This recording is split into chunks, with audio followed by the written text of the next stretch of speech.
ఇక BRS party ఉంది, ఇంకో పార్టీ. ఏముంది ఆ పార్టీలో? మొట్టమొదటి ప్రభుత్వం వచ్చింది, తొట్టతల్లి ముఖ్యమంత్రి గారు అయినరు.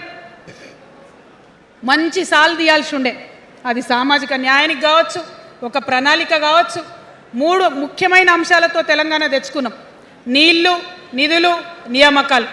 ఏం చేసింది బీఆర్ఎస్ పార్టీ? నీళ్ల కోసం 10 సంవత్సరాలలో 1,89,000 కోట్ల రూపాయలు ఖర్చు పెట్టింది. 1,89,000 కోట్ల రూపాయలు ఖర్చు పెట్టి ఎన్ని ఎకరాలకు నీళ్ళు ఇచ్చిందంటే 14 లక్షల ఎకరాలకు నీళ్ళు ఇచ్చింది. అందులో 2 పెద్ద ప్రాజెక్టులు, ఒకటి పాలమూరు, ఇంకోటి కాళేశ్వరం. ఆ రెండిటికి కలిపి 1,21,000 రూపాయలు ఖర్చు పెట్టింది. ఎన్నిటికి నీళ్ళు ఇచ్చిరాయా? ఎన్ని ఎకరాలకంటే 1,00,000 ఎకరాలకు నీళ్ళు ఇచ్చిరు. ఈ మాట బాధతో చెప్తున్నా. నేను కూడా బీఆర్ఎస్ అప్పుడున్న టీఆర్ఎస్కి నేను కూడా నా రక్తాన్ని, నా చెమటని, నా సమయాన్ని కుటుంబంతో, పిల్లలతో గడపాల్సిన టైంలో టీఆర్ఎస్ పార్టీ బలోపేతానికి పనిచేసిన వ్యక్తినే నేను కూడా. ఆనాటి కేసీఆర్ వేరు, ఇప్పటి కేసీఆర్ వేరు. ఆనాటి కేసీఆర్కి తెలంగాణలో చేనేత కార్మికులు చచ్చిపోతుంటే భిక్షాటన చేసిన కేసీఆర్ ఆనాటి కేసీఆర్. ఇయాలటి కేసీఆర్ మారిన మనిషి, మనిషి, మన మనిషి కాదు. ఏమైంది ఇయాలటి కేసీఆర్కి? హైడ్రాల ఇల్లు కూలిపోతుంటే అరుస్తున్నారు, అన్నా ఎక్కడున్నావు రా, వచ్చిండ్రా? రాలే. వెలుగుమట్ల ఇల్లు కూలితే వచ్చిండ్రా? రైతులకు వర్ష బీభత్సమై మొత్తం పొలాలు మునిగిపోతే వచ్చిండ్రా? చేవెళ్ళ దగ్గర బస్ యాక్సిడెంట్ అయితే వచ్చిండ్రా?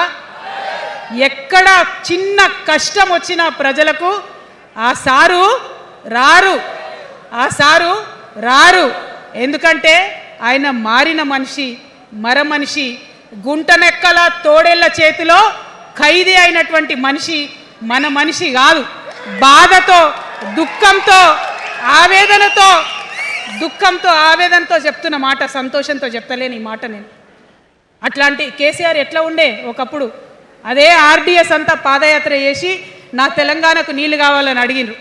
ఇవాళ మరి 10 ఏళ్ళ అధికారం ఉంటే పాలమూరు రంగారెడ్డి ప్రాజెక్టు కోసం 10 ఏళ్లలో ముందుకు పోతలేదంటే, ఎవరన్నా తెలంగాణ పట్ల ప్రేమ ఉంటే, పాలమూరు పట్ల ప్రేమ ఉంటే, కృష్ణా నీళ్లు వాడుకోవాలంటే మన కేసీఆర్ అయ్యుంటే ఆ పాలమూరు రంగారెడ్డి ప్రాజెక్ట్ కాడ కూర్చేసుకొని అది కట్టిస్తుండే.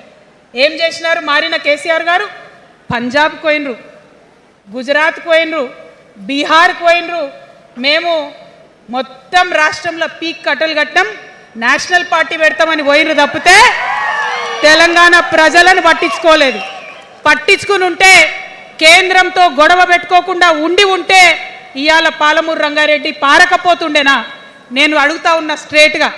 ఇన్ని రోజులు నేను ఎన్ని మాటలు మాట్లాడినా బీఆర్ఎస్ పార్టీ నాయకులు ఒక్కరు కూడా బయటకు వస్తలేరు, సమాధానం చెప్తలేరు. దీనికి మీరు సమాధానం చెప్పకపోతే ప్రజలే మిమ్మల్ని బయటకు లాగి సమాధానం చెప్పేటట్టు చేస్తారని కూడా ఈ సందర్భంగా నేను తెలియజేస్తా ఉన్నా.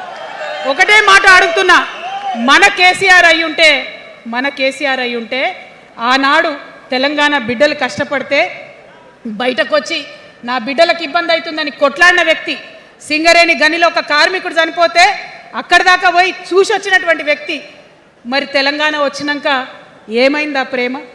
అధికారం ముందు మమకారం తగ్గిపోయిందా? ఏం జరిగిందని నేను అడుగుతా ఉన్నా.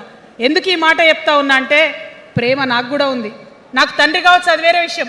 కానీ ఒక రాజకీయ నాయకుడిగా వారు ఈ మధ్య రాజకీయ పరిణితి కోల్పోయి మాట్లాడుతూ ఉన్నారు. కేటీఆర్ గారు మాట్లాడిందంటే ఓకే అనుకోవచ్చు, ఆయనకు పెద్దగా తెలియదు పాపం. కానీ కేసీఆర్ గారు అనే మాట ఏంటంటే, ప్రజలు తప్పు చేసిండ్రు. ఓకే, ఒక సెకండ్ నేను ఒప్పుకొని దాన్ని, ఒక సెకండ్ అనుకుందాం.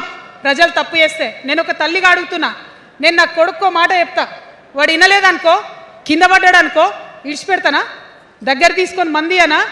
ఓకే, ప్రజలు తప్పు చేసిర్రు అనుకోండి, మీకు అధికారం ఇవ్వలేదు అనుకోండి, ఒక కర్కోటకుడి పాలన నడుస్తుంది అలా తెలంగాణలో. ఇబ్బంది పడుతున్నారు ప్రజలు, గోసపడుతున్నారు, ఏడుస్తున్నారు. ఇండ్లు అన్నీ ఉండి ఇండ్లు గూలగొడుతుంటే, అర్ధరాత్రి ఇంటి మీదకి వచ్చి ఇండ్లు గూలగొడుతుంటే ఆదుకోవాల్సిన అమ్మలాంటి మన పాత కేసీఆర్ ఏడి? ఎక్కడున్నాడు? ఇది మనం అడగాల్సింది. అందుకోసమే నేను ఈ నిర్ణయం తీసుకున్నది. నన్ను పార్టీలోంచి బయటకేస్తే నేను వెంటనే పార్టీ పెట్టలే.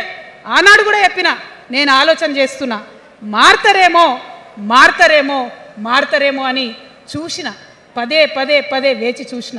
ఇవాళ నన్ను పార్టీలకు వెళ్ళి సస్పెండ్ చేసి 10 నెలలైంది.